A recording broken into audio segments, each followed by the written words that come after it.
నమస్తే. ప్రజాశాంతి పార్టీ వ్యవస్థాపకులు డాక్టర్ కే పాల్ ఉన్నారు. ఒకసారి మాట్లాడదాం. ఎప్పుడు ప్రకటిస్తున్నారు అభ్యర్థుల్ని? ఏంటి ప్లాన్ ఏంటి అసలు తెలంగాణలో? ఈరోజు సికింద్రాబాద్ హరిప్రసాద్ గారిని ప్రకటించాం. మార్చి 7ని వరంగల్ బాబు మోహన్ గారిని ప్రకటించాం.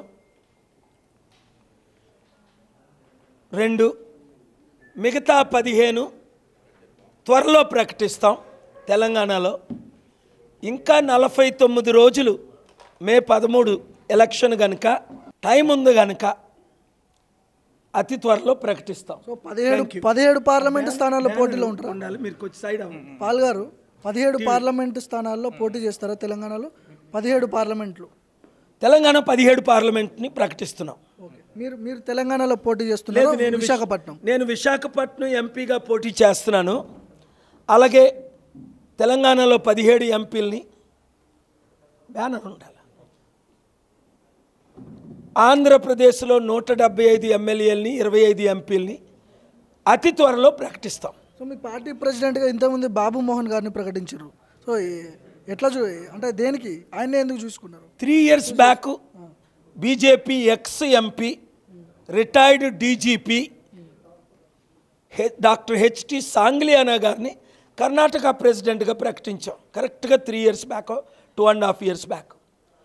ఈరోజు బాబు మోహన్ గారిని తెలంగాణకు ప్రకటించాం. నెక్స్ట్ వీకో ఫాలోయింగ్ వీకో ఆంధ్రప్రదేశ్లో ప్రకటించవచ్చు. ఎందుకంటే బాబు మోహన్ గారు లాంటి వారు డీజీపీ సాంగ్లియానా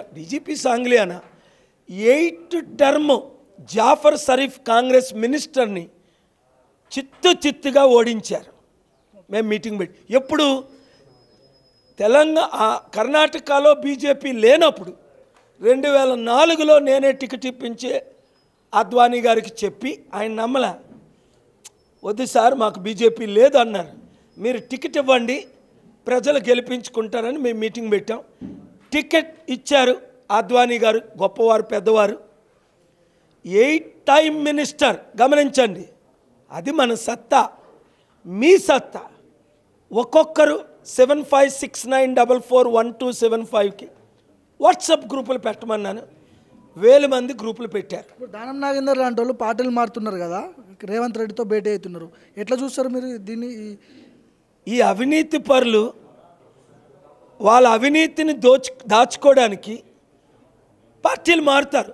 ఏ అధికారంలో పార్టీ ఉంటే ఆ అధికారం. ఒక దానం నాగేంద్ర గురించి నేను మాట్లాడను. అన్ని పార్టీలు మారారు వీళ్ళంతానా. బాబు మోహన్ గారి మీద ఒక్క అవినీతి ఆరోపణ ఉందా? హరిప్రసాద్ గారి మీద ఒక్క అవినీతి ఆరోపణ ఉందా? చీఫ్ సెక్రటరీ ఐఏఎస్ రోసయ్య గారి మీద ఒక్క అవినీతి ఆరోపణ ఉందా? కోర్ కమిటీ లీడర్స్, ఇక్కడ ప్రొఫెసర్స్, డాక్టర్స్, ఇంజనీర్స్, మీరు కాంగ్రెస్ పార్టీని ప్రిన్సిపల్స్ విడిచిపెట్టి, రావు గారు కాంగ్రెస్ పార్టీని విడిచిపెట్టి పార్టీలో చేరారు. బీజేపీని విడిచిపెట్టి బాబు మోహన్ గారు చేరారు. బీఆర్ఎస్ని విడిచిపెట్టి ఈ నేతలు చేరుతున్నారు. ఒక్కరి మీదైనా అవినీతి ఆరోపణ ఉందా? చూపించండి. నా మీద కానీ వారి మీద కానీ. అవినీతి లేని రాజ్యం, అందరికీ అధికారం, అందరి అభివృద్ధే మన ధ్యేయం. మార్పు రావాలి. ఆ మార్పు మీరే తేవాలి, మనమే తేవాలి. కాంగ్రెస్ పార్టీలో ఏక్నాథ్ షిండేలు అని చెప్తున్నారు. ఎట్లా చెప్తున్నారు? అంటే మీ దగ్గర ఏమైనా ఆధారాలు ఉన్నాయా? వేరే పార్టీలు పెట్టి ఇట్లాంటివి చెప్తున్నారు. నాకు తెలుసు కనుక చెప్తున్నా. అంటే లోక్సభ ఎన్నికల తర్వాత నేను చెప్పినవన్నీ జరుగుతున్నాయని అందరికీ తెలుసు.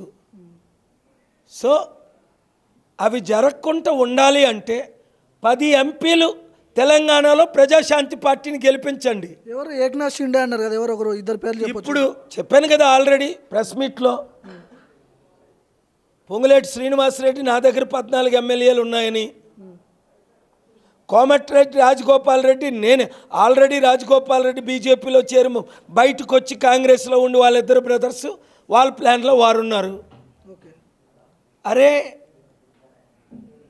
బీజేపీ పార్టీ కంటే గొప్ప పార్టీ అయినా, పవర్ఫుల్ పార్టీ అయినా, మహారాష్ట్రాన్ని వణికించిన, ఇండియాను వణికించిన బాల్ ఠాక్రే పార్టీ అయినా వారిని చిత్తుగా ముక్కలు చేసేసారు. ఇలా ఓకే, ఎప్పుడు ప్రకటిస్తున్నారు అభ్యర్థుల్ని? ఏక్నాథ్ షిండేని తీసుకొచ్చారు. ఓకే, అదే జరుగుతుంది దేశం అంతానా. ఎందుకు అంటే కాంగ్రెస్ పాలన అవినీతి పాలన. గవర్నమెంట్ ఉంటే మళ్ళీ ఏక్నాథ్ షిండే ఎందుకు? ఇక ఆల్రెడీ వాళ్ళదే ఉంది కదా గవర్నమెంట్, కాంగ్రెస్ పార్టీదే ఉంది కదా. వాళ్ళే కదా 10 ముక్కలు అయిపోయారు ఆల్రెడీ. ఎలక్షన్ ముందు 10 ముక్కలు, ఎలక్షన్ తర్వాత 10 ముక్కలు. హనుమంతరావు గారు లాంటి పెద్దల్ని అగౌరవపరుస్తూ నిన్న కాక మొన్న చేరినోళ్ళని ఎంపీ టికెట్లు ఇస్తుంటే, ఇప్పుడు దానవ నాగేంద్ర ఎప్పుడు చేరాడు కాంగ్రెస్లో? 3 రోజులు అయింది. ఆయన్ని సికింద్రాబాద్ ఎంపీగా నిలబెడుతున్నారు. ఏ బీసీ కాపు లీడర్ అయిన హనుమంతరావు గారికి ఎందుకు ఇవ్వలేదు ఖమ్మం? కానీ అంటే వాడుకోవడానికి హనుమంతరావులు మా బీసీలు, మా కాపులు, మా దళితులు. అర్థం చేసుకో చాలు. ఈ రోజుకి చివరిగా చెప్పండి, అభ్యర్థుల్ని ఎప్పుడు ప్రకటిస్తున్నారు మీ పార్టీ అభ్యర్థుల్ని, లోక్సభ అభ్యర్థుల్ని? ఈరోజు ఇప్పుడు 2 ప్రకటించాం. ఓకే, తెలంగాణ వరంగల్ నుంచి బాబు మోహన్ గారు, వరంగల్ నుంచి బాబు మోహన్ గారు, సికింద్రాబాద్ నుంచి హరిప్రసాద్ గారు. ఇంకా టైం ఉంది కదా. బీఆర్ఎస్లో వద్దు, కాంగ్రెస్లో వద్దు, ఎక్స్ టీడీపీ ఉందా ఇక్కడ? ఆంధ్రప్రదేశ్లోనే భూస్థాపితం అయిపోయింది. తెలంగాణలో ఎప్పుడో భూస్థాపితం అయిపోతుందని 2018లో చెప్పాను. నా మాట మీరు వినలేదు, నమ్మలేదు. సంపూర్ణంగా భూస్థాపితం అయిపోయింది. రమణ లాంటి వారే టీడీపీని విడిచిపెట్టారు.